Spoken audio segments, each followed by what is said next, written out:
दोस्तों देखिए कक्षा 10 का पेपर है। अनुक्रमांक यहाँ पे आप अपना भरेंगे, नाम लिखेंगे, मुद्रित पृष्ठों की संख्या 12 है। ये पेपर कोड 901 है, 801 एडी है। 801 एडी करके पेपर है। इस पेपर को मिला लीजिए, इसका उत्तर भी हम लोग बताएंगे ज़्यादा से ज़्यादा। 2022 हिंदी 24 तारीख को ये पेपर हुआ था, 24 मार्च 2022 को। समय 3 घंटे 15 मिनट का था, पूर्णांक 70 का था। प्रारंभ के 15 मिनट परीक्षार्थियों को प्रश्न पत्र पढ़ने के लिए निर्धारित है। निम्नलिखित कथनों में से कोई एक कथन सही है, उसे पहचान कर लिखना है। देखिए जैसा कि 4 इसमें दिया गया है, तो इसमें कौन सा सही है? त्रिवेणी रामचंद्र शुक्ल का कहानी संग्रह है। इंद्रजाल जयशंकर प्रसाद का प्रसिद्ध, ये वाला गलत है ना? पहला गलत है, दूसरा भी गलत है, तीसरा सही है। शिक्षा और संस्कृति डॉक्टर राजेंद्र प्रसाद की रचना, यही सही है। तो चलिए भाई टर्न ओवर, आगे बढ़ते हैं। आगे का है दूसरा वाला। देखिए दिया है कि निम्नलिखित कृतियों में से किसी एक कृति के रचनाकार का नाम लिखना था। तो ठलुआ क्लब ही बताइए, ठलुआ क्लब किसकी है? गुलाब राय की है। तो इसका लिख देंगे गुलाब राय ही लिख देते हैं। गुलाब राय की है पत्नी। बस एक ही इसमें पूछा था, मतलब कि किसी एक कृति के रचनाकार का नाम। ग वाला देखिए दिया, आत्मकथा विधा की किसी एक रचना का नाम लिखिए। आत्मकथा क्या है? नीड़ का निर्माण। फिर यही ना, इसका लिख नीड़ का निर्माण आप लोग लिख लेंगे सुन करके। कलम का सिपाही किस गद्य विधा पर आधारित की रचना है? ये जीवनी पे है ना, जीवनी पे होगा, ये जीवनी पे है। निराला की साहित्य साधना के लेखक का नाम लिखिए। रामविलास शर्मा इसका उत्तर है। दूसरा प्रश्न देखिए दिया, द्विवेदी युग के किसी एक कवि का नाम लिखना। द्विवेदी युग के कौन है? मैथिली शरण गुप्त हैं। और कौन है? बस वही एक ही लिखना है। और भारतेंदु की किन्हीं 2 विशेषताओं का उल्लेख करना है। तो इनकी 2 विशेषता क्या थी भारतेंदु की? कहानी और नाटक करके इनकी 2 विशेषताएं थी।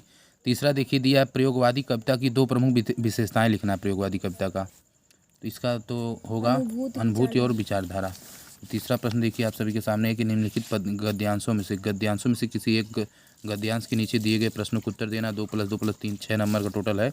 तो इसमें दिया, विश्वास पात्र मित्र से बड़ी भारी नहीं, ये सब पढ़ते आएंगे। और यहाँ पे देखिए दिया है रेखांकित अंश की ही व्याख्या करना है, जैसा कि यहाँ पे दिया गया है। और पूछा गया पहला प्रश्न है कि उपयुक्त गद्यांश का संदर्भ मतलब उपयुक्त गद्यांश का संदर्भ लिखना है। तो उपयुक्त गद्यांश का संदर्भ बताओ बाबू, इसका मालूम है आपको? बताइए संदर्भ इसका। प्रस्तुत गद्यांश हमारी पाठ्य पुस्तक हिंदी में संकलित मित्रता नामक पाठ से अवतरित किया गया है। इसके लेखक श्री आचार्य रामचंद्र शुक्ल जी हैं। बराबर। तो उसके बाद उपयुक्त गद्यांश का संदर्भ हो गया। फिर कह रहे हैं कि गद्यांश के रेखांकित अंश की व्याख्या करना है। तो रेखांकित अंश की व्याख्या मतलब यही जो रेखांकित अंश दिया गया इसी की व्याख्या करना है। तो व्याख्या अगर दिया है तो हेड क्या उसमें खोजिए दिखा दिया जाए इन लोगों को किस तरह से इसकी व्याख्या करनी है। सच्ची मित्रता से है, मतलब शीर्षक पाठ का शीर्षक क्या? मित्रता ना। रामचंद्र शुक्ल, आचार्य रामचंद्र शुक्ल जी है के द्वारा इसे लिखा गया है। तो चलिए इसका भाई कहाँ है दिखाइए। जैसा कि आप टेनियर में देख सकते हैं उसी की व्याख्या है। कहाँ से है व्याख्या पूरा बताइए। अच्छे मित्र में उत्तम वैद्य के समान निपुणता का तथा परख होती है। जैसे अच्छा वैद्य होता है। अच्छा वैद्य रोगी के शारीरिक दोषों को चतुरता से समझ लेता है और रोग की परख करके उसकी उचित चिकित्सा करता है। उसी प्रकार सच्चा मित्र अपने मित्र की बुराइयों को समझकर बड़ी चतुराई से उन बुराइयों को दूर करता है। उत्तम मित्र में अच्छी माता के समान धैर्य और कोमलता होती है। जिस प्रकार संतान के थोड़े से भी कष्ट को देखकर माता का कोमल हृदय पसीज उठता है और वह बड़े धैर्य के साथ संतान के कष्टों को दूर करने का उपाय करती, ठीक उसी प्रकार सच्चा मित्र भी अपने मित्र के कष्टों से दुखी होता है और मित्र के कष्टों को दूर करने का उपाय सोचता है। प्रत्येक मनुष्य को इसी प्रकार के लोगों से मित्रता करनी चाहिए। तो देखिए थर्ड वाले में क्या दिया भाई, निम्नांकित गद्यांशों में से किसी एक गद्यांश के नीचे दिए गए, वो बता दिए थे नहीं पूरा कि छूट गया था? बता दिए थे ना। और हाँ थर्ड वाला बताना है। तो देखिए तीसरा वाला जो पूछा गया कि हमें अपने मित्रों से क्या आशा रखनी चाहिए, तो यहाँ पे दिया गया है, कहाँ से दिया गया है कि विश्वास पात्र मित्र। अच्छा हाँ, हमें अपने मित्रों से यह आशा रखनी चाहिए कि वे उत्तम संकल्पों में से हमें दृढ़ करेंगे, दोषों त्रुटियों से हमें बचाएंगे, हमारे सत्य पवित्रता और मर्यादा के प्रेम को पुष्ट करेंगे। जब हम कुमार्ग पर पैर रखेंगे तब वे हमें सचेत करेंगे। यही है इस प्रश्न का उत्तर। तो आगे बढ़ते हैं। ख वाला या तो ख वाला में से करना था। ख वाले में भी वही प्रक्रिया जो हमने क में बताई आपको। फिर देखिए चौथा प्रश्न दिया है कि निम्नांकित पद्यांशों में से किसी एक पद्यांश की संदर्भ सहित व्याख्या करना। संदर्भ सहित, संदर्भ 2 नंबर, 4 नंबर की व्याख्या यानी 6 नंबर मिलेगा। निकाल के रखिए, इसको दिखा दिया जाए। ऊधो, देखिए ऊधो मोहि ब्रज बिसरत नाही, वृंदावन गोकुल वन उपवन संघन कुंज की छाई। इस प्रकार से यह पद्य दिया गया है। किसके द्वारा रचित है भाई? सूरदास जी के द्वारा रचित है। जाहिर सी बात है, सूरदास जी से रचित किए हैं। इसमें संदर्भ क्या है? संदर्भ दिखाइए, संदर्भ दिया है यहाँ पे, देख सकते हैं आप लोग। ऊधो मोहि ब्रज बिसरत नाही, इसमें संदर्भ इस प्रकार से आप लोगों को लिखना था। 2 नंबर मिलता है इसी संदर्भ को लिखने के लिए। क्या लिखा अभी पढ़ो इसे। संत प्रवर सूरदास हिंदी साहित्य गगन के सूर्य हैं। प्रस्तुत हम तेज तो नहीं पढ़िए, तेज बढ़िए थोड़ा। पाठ्य पुस्तक में सूर सागर में संकलित सूर के पदों से लिया गया है। उद्धव ब्रज से वापिस लौटकर श्री कृष्ण को विरह पीड़ित ब्रजवासियों का हाल सुनाते हैं। तब श्री कृष्ण कहते हैं। इसकी व्याख्या पूरा बता दो, जितना व्याख्या पूरा पढ़ दीजिए। हे उद्धव, मुझे भी ब्रज भुलाया नहीं जाता। वह वृंदावन के भुलाया नहीं जाता। वह वृंदावन के गायों के समूह, वे वन और उपवन और घने घने कुंजों की छाया मुझे हर समय याद आती है। प्रातः काल उठने पर माता यशोदा और बाबा नंद हमें देखकर सुख का अनुभव करते थे। फिर माता यशोदा मक्खन, रोटी और दही सजाकर बड़े प्रेम से हमें खिलाया करती थी। गोपियों और ग्वाल बालों के साथ खेलते हुए हंसते हंसते सारा दिन बीत जाता था। सूरदास जी कहते हैं कि वे ब्रज के निवासी धन्य हैं कि जिनसे यदुनंदन श्री कृष्ण भी इतना प्यार करते हैं। फिर काव्य सौंदर्य भी लिखना है। काव्य सौंदर्य बता दीजिए। हाँ सही है। प्रेमी हृदय का मनोवैज्ञानिक चित्रण किया गया है। छंद, गेय, पद रचना, रस श्रृंगार, रस आभास होता है। अलंकार, अनुप्रास, स्मरण तथा स्वभावोक्ति अलंकार। गुण, शुद्ध माधुर्य गुण। भाषा, ब्रज भाषा। शैली, भावात्मक शैली का प्रयोग हुआ है। बस ना, इतना था, इसको हटाइए। तो इस प्रकार से ये पूरी व्याख्या रही। जिस तरह से आप लोग किए होंगे तो मिलेगा, या तो आप क करिए नहीं तो ख करिए। और ये तो टोटल आपको 4 नंबर, यानी कि 4 2 6 नंबर, 2 नंबर संदर्भ का था। 5वां प्रश्न देखिए, निम्नलिखित लेखों में से किसी एक लेखक का जीवन परिचय निकालिए वहाँ से, उसको समझा दिया जाए। देखिए दिया, निम्नलिखित लेखकों में से किसी एक लेखक का जीवन परिचय देना है और उनकी किसी एक रचना का नाम लिखना है। जैसे रामचंद्र शुक्ल है, जयशंकर प्रसाद है, डॉक्टर भगवत शरण उपाध्याय है। तो 2 नंबर आपको लेखक का जो है परिचय प्लस 1 नंबर उनका जीवन परिचय जो देना रहता है जन्म, तो उसके बारे में टोटल 3 नंबर का है। तो किसका निकाल रहे हैं आप? रामचंद्र शुक्ल का। चलिए रामचंद्र शुक्ल का ही पहला ही देखते हैं। देखिए ये 2011 से 12, 13, 14, 15, 16, 17, 18, 19, 20, 2020 तक पूछा है, यानी कि 21 में तो हुआ नहीं था, कोरोना की वजह से नहीं हुआ था।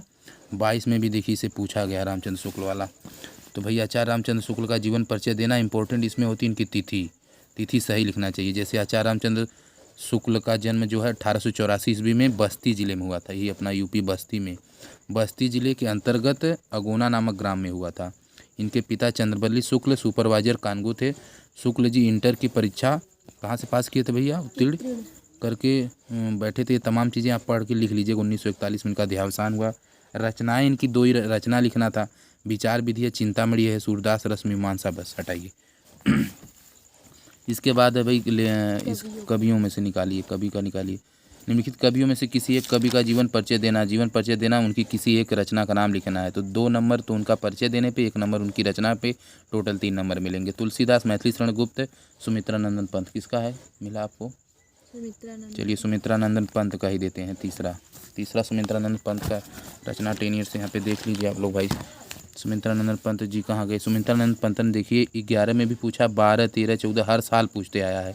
21 में तो हो नहीं पाया पेपर, 22 में हुआ है पेपर। 22 में देखिए सुमित्रानंदन पंत लगातार पूछा। इसे आप लोग बढ़िया से अगर तैयार किए होंगे तो 3 नंबर आपको मिल जाएगा। जीवन परिचय में यही लिखना था कि प्रकृति के अनन्य प्रेमी श्री सुमित्रानंदन पंत का जन्म 21 मई 1900 ईस्वी को अल्मोड़ा जिले के कौसानी नामक गांव में हुआ था। अल्मोड़ा कहाँ पड़ता देख लेंगे। पंडित गंगादत्त धार्मिक ब्राह्मण थे, तमाम है।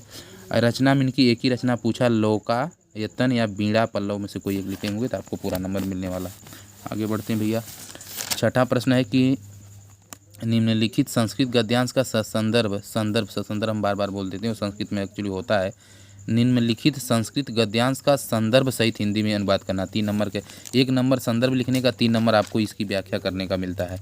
अथवा करके दिया, 2 में से एक ही करना। पहला अगर आप करते हैं, देखिए पहला मिला बाबू, इयम नगरी विविध धर्माणा संगम स्थली, है तो वाराणसी वाले रिलेशन से है मुझे लगता है ना। कहाँ गया संदर्भ है ना, प्रस्तुत गद्यांश है। देखिए संदर्भ आप लोग इस तरह से लिखे होंगे तो नंबर मिलेगा। प्रस्तुत गद्यांश हमारी पाठ्य पुस्तक के संस्कृत परिचारिका, यही काला पेन से लिखना रहता है, इसको काली पेन से इसे अंडरलाइन करके सिंगल कामा से इसे आप लोग क्लोज करते हैं। संस्कृत परिचारिका के खंड के वाराणसी नामक ये पाठ मुझे याद है, बहुत पहले हम लोग भी पढ़े थे सन 2008-9 में, तब का भी है, अभी भी वही लेसन है। वाराणसी नामक पाठ से उद्धृत है, मतलब अवतरित है। प्रस्तुत पंक्तियों में वाराणसी को विभिन्न धर्मों और कलाओं के केंद्र के रूप में वर्णित किया गया है, ठीक है, इस तरह से ये है। और इसमें ये लिखना अनुवाद आप लोग देख ही सकते हैं। यह नगरी अनेक धर्मों से, लाइक पेपर लाई और पढ़िए, हम बताए। ईदम नगरी देखिए दिया है ना, ईदम, ईयम, हाँ ईयम माने है। ईयम नगरी विविध धर्माणाम संगम स्थली, तो क्या होगा, यह नगरी अनेक धर्मों के मिलन का सार है, मिलन का स्थान है। फिर दिया है, देखिए अगला क्या दिया, महात्मा बुद्ध। अब देखिए अगला जो दिया, महात्मा बुद्ध, तीर्थंकर, पार्श्वनाथ, शंकराचार्य, सब महान कवियों का नाम दिया गया। तो महात्मा बुद्ध, तीर्थंकर, पार्श्वनाथ, शंकराचार्य, कबीर, गोस्वामी तुलसीदास तथा अन्य अनेक महात्माओं ने यहाँ अपने विचारों को फैलाया। इस प्रकार से अनुवाद था। ज़्यादा समय ने वेस्ट करते हुए आप लोग पढ़ेंगे तो कर ही लेंगे, अथवा करके दिया था, या तो आप इसको करिए। थोड़ा बाबू इसको बड़ी साइड करिए। तो 7वां प्रश्न इंपॉर्टेंट, 7वां खोजिए बाबू। 7वां प्रश्न देखिए दिया, अच्छा श्लोक लिखना है, हाँ भाई याद रहेगा तभी तो लोग लिखेंगे। 2 नंबर की श्लोक भी देखिए आया था अपनी पाठ्य पुस्तक में से, कंठस्थ कोई एक श्लोक लिखना था जो इस प्रश्न पत्र में न आया हो, तो भाई श्लोक लिखना 2 नंबर आपका यहाँ से मिलता है। ख वाले में आपको ये पूछा गया था कि निम्नलिखित प्रश्नों में से किन्हीं 2 प्रश्नों के उत्तर संस्कृत में लिखना है। इसे तो लिख ही सकते हैं। पहला देखिए पूछा, वाराणसी नगरी कस्य कुले स्थिता, वाराणसी नगर किस कुल में स्थित है, कहाँ पे है, गंगा तटे निकला है क्या, हाँ फर्स्ट वाला, अच्छा फर्स्ट वाला देखिए भाई इसमें दिया है। देखिए सेम प्रश्न है, थोड़ा प्रश्न को दिखा दिया जाए भैया। वाराणसी नगरी कस्य कुले स्थित है, अभी यहाँ पे देखिए दिया होगा, कहाँ गया, सेम है। वाराणसी नगरी कस्या नद्या कुले स्थिता, वाराणसी नगरी गंगाया तटे स्थिता अस्ति। सेकेंड वाला प्रश्न यहाँ पे देखिए, पुरु राज्य केन सह उद्धम अक्रोध, इसका संस्कृत में अनुवाद क्या है, देखा जाए। पुरु राज्य केन सह युद्धम अक्रोध, पुरु राज्य अलछेन्द्रेण सह युद्धम अक्रोध, ये वाला सही है, ठीक। आगे तीसरा प्रश्न क्या था, क्या करना है, टोटल 2 ही करना है। किन्हीं 2 प्रश्न उत्तर 2 हो गए, 2 आप कर लीजिए। करुण रस अथवा हास्य रस की साधारण परिभाषा देना है। करुण रस निकालिए, दिखा दिया जाए। करुण रस क्या है, करुण रस अथवा हास्य रस, तो करुण रस को निकाला जाए, देख सकते हैं आप लोग। करुण रस की परिभाषा उदाहरण सहित लिखना था। 11, 12, 13 लगातार पूछा था, 20 और ये 22 में जो है। तो करुण रस अथवा स्थायी भाव, इसका क्या है, करुण रस का स्थायी भाव क्या है, हास्य होता है, शोक होता है, ये लिखना जरूरी होता है। अगर ये लिखेंगे 1 नंबर इसी का मिलता है। करुण रस का स्थायी भाव शोक है, जहाँ शोक नामक अस्थायी भाव विभाव, अनुभव तथा व्यभिचारी भावों के संयोग से रस में परिपूर्ण, तो वहाँ करुण रस होता है, ठीक है, यही उदाहरण है ना। हाँ वृद्धा के अतुल धन का वृद्धता के सहारे, हाँ प्राणों के परम प्रिय, हाँ एक मेरे दुलारे हित है। इसके बाद क्या पूछा गया था भाई, इसके बाद दिया था तो हो गया अथवा, मतलब ये तो हो गया ना। 2 नंबर में अलंकार भी पूछा था, उपमा अलंकार निकालिए उसमें से। उपमा अलंकार अथवा उत्प्रेक्षा अलंकार की उदाहरण सहित परिभाषा देना था 1 नंबर, या तो उपमा अलंकार या तो अलंकार, कोई एक ही अलंकार। उपमा अलंकार है तो रूपक है। उपमा अलंकार हर बार देखिए पूछा, 11 से लेकर के 20 तक पूछा, 21 में तो हुआ नहीं था कोरोना की वजह से, 22 में हुआ था। उपमा अलंकार की परिभाषा था उदाहरण, उपमा अलंकार जहाँ किसी व्यक्ति या वस्तु का उत्कर्ष दिखाने के लिए किसी समान धर्म के आधार पर उसकी समानता किसी उत्कृष्ट लोक प्रसिद्ध व्यक्ति या वस्तु के साथ दिखाई दी, वहाँ उपमा अलंकार। उदाहरण, उपमा अलंकार में उपमेय भी होता है, उपमान होता है, साधारण धर्म होता है। उदाहरण यहाँ पे कहाँ उदाहरण वाचक शब्द है, अच्छा 4 तो इसी में होता है। विदग्ध हो के कण धूल राशि का तपे हुए लौह कणों का समान था, उपमेय में धूल कण है, उपमान में लौह कण है, और साधारण धर्म में तफन है, और वाचक शब्द में समान है। इस तरह से ये था। और इसके बाद क्या पूछा गया था, सोरठा छंद निकालिए, सोरठा और छंद दिखा दिया जाए। सोरठा छंद अथवा रोला छंद की परिभाषा, तो एक का लिखना सोरठा का ही, एक उदाहरण भी देना। सोरठा मिला, सोरठा यहाँ पे अभी कहाँ पे है, नीचे दिया गया। सोरठा छंद की परिभाषा दीजिए, एक उदाहरण भी लिखिए। 11 से लगातार 22 तक पूछा गया, एक साल नहीं पूछा गया था। इसमें क्या हुई, सोरठा दोहे का उल्टा होता है। सोरठा में 4 चरण होते हैं, ये पहले और तीसरे चरण में 11-11 मात्राएं तथा दूसरे और चौथे चरण में 13-13 मात्राएं होती है। चरण के अंत में यति होती है। यति का मतलब समझ रहे हैं, यही वाला यति होती है। पहले तथा तीसरे चरण के अंतिम 3 वर्ड क्रमशः ये होते हैं। ये पहला, इसको 2 से करके लिखें।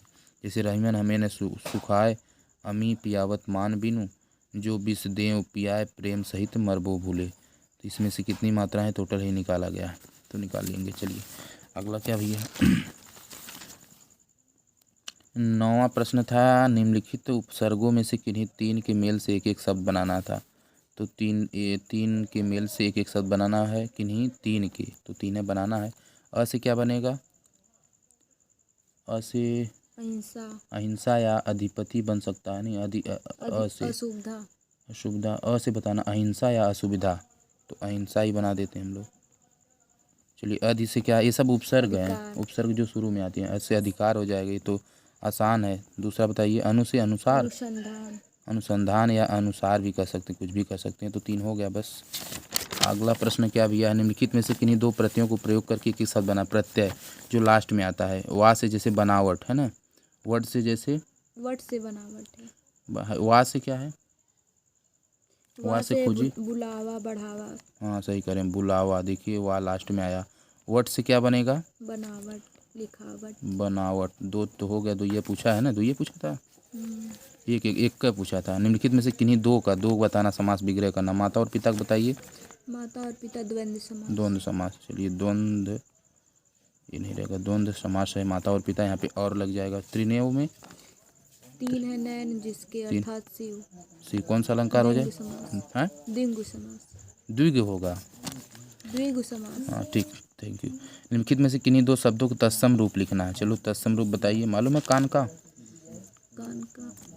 तत्सम बताना, किसका मालूम है, हाथ का हाथ, और किसका लिखे थे, और बानर का बंदर, वानर होगा, सही कह रहे हैं, ये सही रूप है। चलिए भाई, ये तो इम्पोर्टेंट 2 नंबर का है। फिर अगला देखिए, अंगा वाले में लिखी, निम्नलिखित में से किन्हीं 2 शब्दों को 2 पर्यायवाची लिखाना। किसका लिखे हो, चंद्रमा का बताओ। चलो चंद्रमा का नहीं, किसका लिखे, कामदेव का, कपड़ा का, आकाश का, चीर वस्त्र, हाँ चीर हो जाएगा कपड़ा का, और वस्त्र हो जाएगा। और बताइए, 2 ही लिखना है, 2 बस। आकाश का गगन हो जाएगा, अंतरिक्ष हो जाएगा, और आकाश भी हो सकता, आकाश तो दिया, अंतरिक्ष, ठीक है। गंगा का नहीं। निम्नलिखित में से किन्हीं 2 संधि विच्छेद कीजिए और संधि का नाम भी लिखना है, 1-1 नंबर का है। इत धन आदि में इत्यादि होगा, ठीक है ना। कौन संधि है, यण संधि है, तो यण संधि है ये सब में लगभग। चलिए ठीक। निम्नलिखित शब्दों के पंचमी विभक्ति बहुवचन में रूप लिखना है। चलिए फल का लिखे थे, किसका लिखे थे, 2 लिखना है, इसमें 2 करना है, 2 करना है। तो प्रतिधन उत्तरम दिया है, हाँ प्रति उत्तरम, हाँ प्रति उत्तरम होगा। इसका क्या संधि, कौन सी संधि है, हाँ प्रति उत्तरम, प्रति उत्तरम है, कहाँ दिखाइए, प्रत्यु है, तो यहाँ पे लिख देते हैं, इस तरह होगा, प्रत्यु प्रत्युत्तरम, इस तरह होगा भैया। यहाँ ये यण संधि इसमें भी है ना, इसमें भी यण है, इसमें भी यण है, यहाँ पे साफ साफ आप लोग लिख लीजिएगा यण संधि। और क्या पूछा था भैया, ख वाले में भी, अच्छा 2 ही पूछा था ना। निम्नलिखित शब्दों के पंचमी विभक्ति बहुवचन में रूप होगा। पंचमी, फल का निकालिए, फल का देखिए क्या दिया है, फल का देखिए, फलेभ्य है, फलेभ्य होगा, फलेभ्य होगा, फलेभ्य यहाँ पे सर बस ना रूप ने।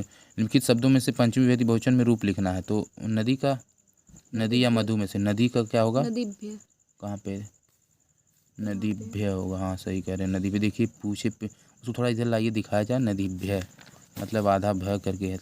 देखिए इसमें नदीभ्य वाला कहाँ पे गया, नदीभ्य ही वाला ना। देखिए 12, 14, 17, 19, 20 सब में पूछा गया था, इसलिए आप लोग नदी का अगर रूप बढ़िया से पढ़े होंगे। नदी का देखिए हर बार नदी और मधु सब पेपर में पढ़ा, तो पिछले वाले भाई जो तैयारी करें वो पढ़ लीजिएगा। देखिए इसका भी पूछा गया, फल का ही सबसे ज़्यादा ये सब पूछता है। हटाइए इसको। और क्या कह रहे हैं, और क्या पूछे हैं भैया, निम्नलिखित में से किसी एक के धातु लकार पुरुष तथा वचन लिखना है। धातु अपठ्थम का निकालना है, अपठ्थम का निकालिए। तो एक धातु लकार पुरुष तथा वचन लिखना अपठ्थम का। अपठ्थम का कौन धातु, सही, वेरी गुड। अपठ्थम का पठ धातु है, मध्यम पुरुष द्विवचन लंग लकार, ठीक। और क्या कह रहा है? किसी एक के छोड़ के उसका लिखना है। ये तो आपको हो गया। घ वाले में है निम्नलिखित में से किन्हीं दो वाक्यों का संस्कृत में अनुवाद करना है। हम दोनों घर जा रहे हैं, उसे पढ़ना चाहिए। पेड़ से पत्ते गिरते हैं, खोज की रखिए, निकालिए। पेड़ से पत्ते गिरते हैं, विद्या सब धनों में प्रधान है। कोई मिला? हम दोनों घर जा रहे हैं, इंग्लिश में हो जाएगा we are going to home. चलिए रोक दीजिए। ये देखिए इसका बनेगा आवाम हो जाएगा। हम दोनों घर जाते हैं, आवाम माने हम दोनों होता ना भाई। आवाम गृहम हो जाएगा, इसका गृहम अच्छा होगा ना। इसका गच्छाव हो जाएगा, गच्छाव। सेकंड वाला मिला? मतलब पेड़ से पत्ते गिरते हैं, क्या हो जाएगा? वृक्षात पर्णानि पतन्ति। हाँ, तो इस हो जाएगा वृक्षात हो जाएगा आपका वृक्षाति। वृक्षात नहीं, वृक्षाति नहीं, वृक्षात होगा ना, गलत हो गया। वृक्षात पर्णानि पतन्ति होगा, पतन्ति मानी गिरना होता है। पतन्ति, पतन्ति यहाँ पे लिखेंगे, पतन्ति, ठीक है। इसको हटाइए, इसको हो गया ना। निम्नलिखित में से किसी एक विषय पर निबंध लिखना है।